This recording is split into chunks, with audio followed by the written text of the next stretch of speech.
If you thought Takhisis was in the Abyss, you're among the clueless of Krynn.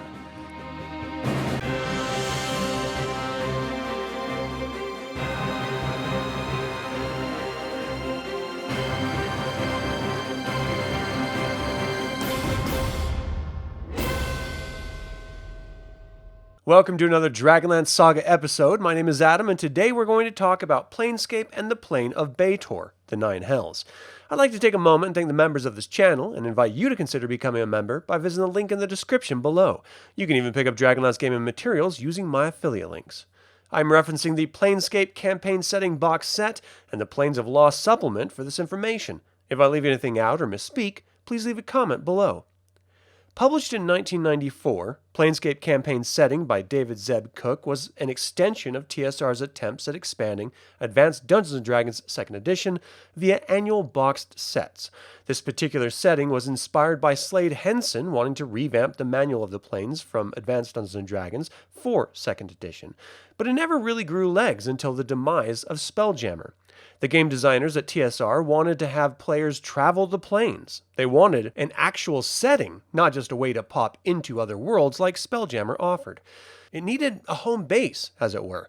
Hence, Cook created Sigil, the city of doors at the center of the multiverse.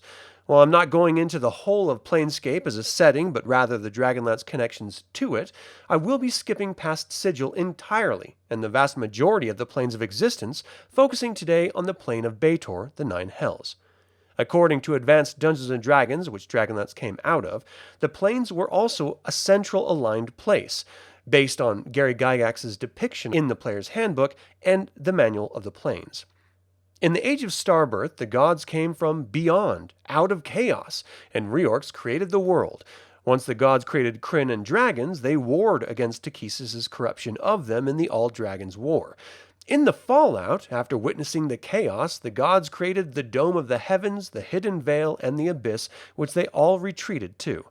These names were presented when Wizards of the Coast took over the IP and created the 3rd edition of Dungeons & Dragons. So the abstract idea of Takhisis, the Queen of Darkness, dwelling in the Abyss, was only referenced in the novels and DLA Dragonlance Adventures.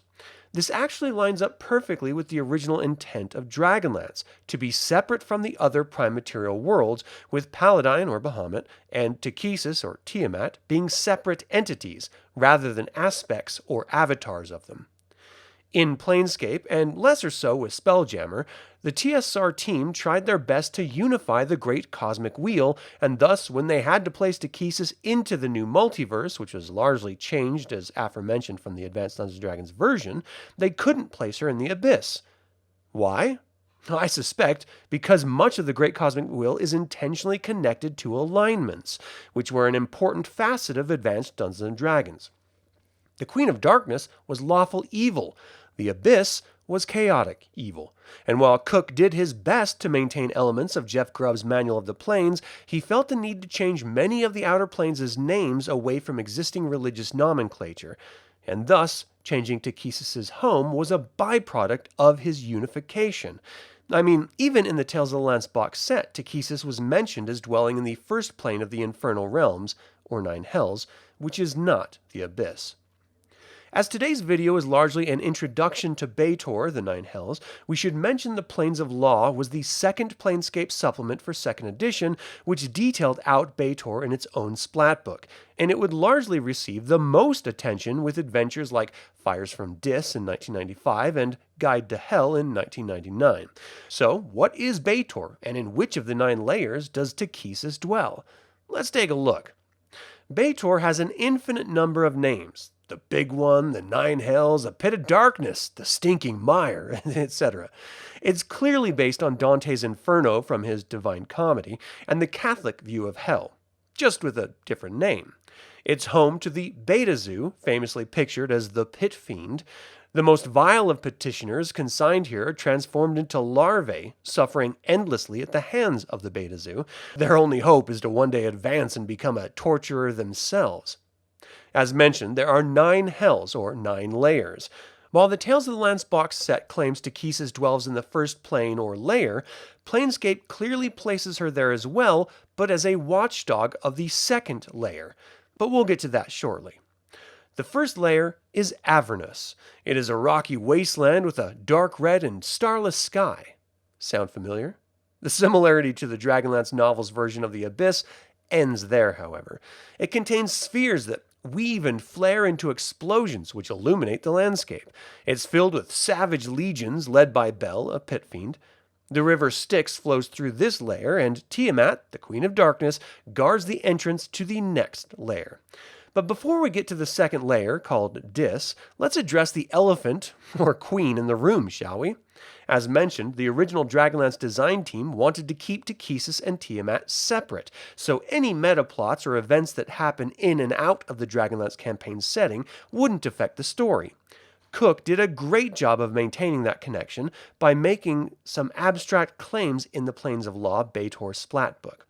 He posited the conundrum of Takhisis and Tiamat being awfully similar, but some assert that Takhisis and Tiamat, other than their appearance, are completely different, as night and day, as he puts it.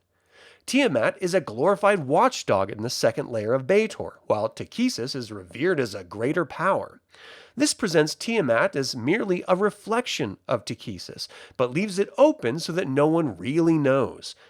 I like this view, leaving it up to the game table rather than throwing down the gauntlet and flat out either elevating Tiamat, a watchdog, to godly levels, or dragging down Takhisis, denigrating her entirely.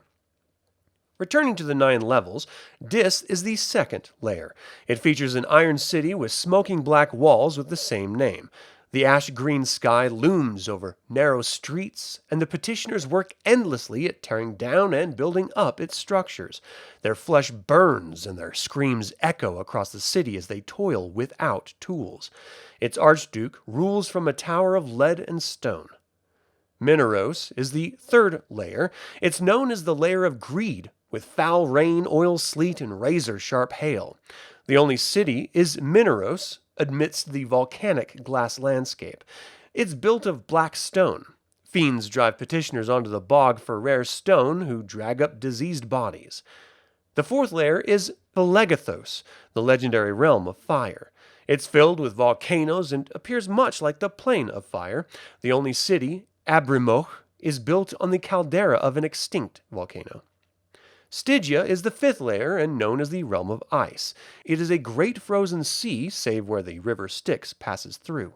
Lightning scores the sky above the ice-crusted city of Tantlin, perched on a great ice floe. Malbolge, the sixth layer, is a massive rockfall.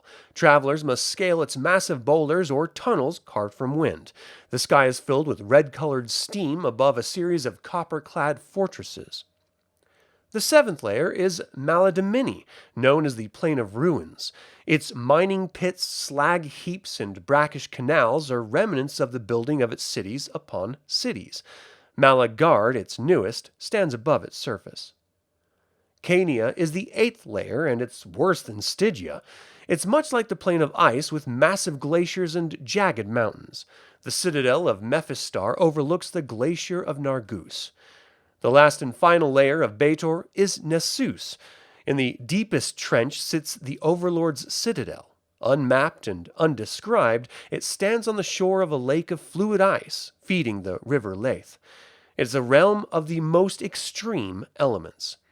I may delve deeper into different layers of Baator and its denizens, but for now, that is all I have to say about Baator, the Nine Hells. Do you like how D&D cosmology changed in 2nd edition?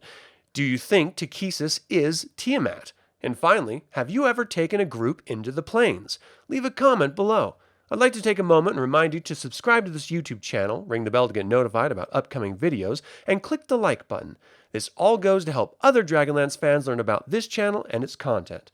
Thank you for watching. This has been Adam with Dragonlance Saga, and until next time, remember, like the view, it's all yours for a small price.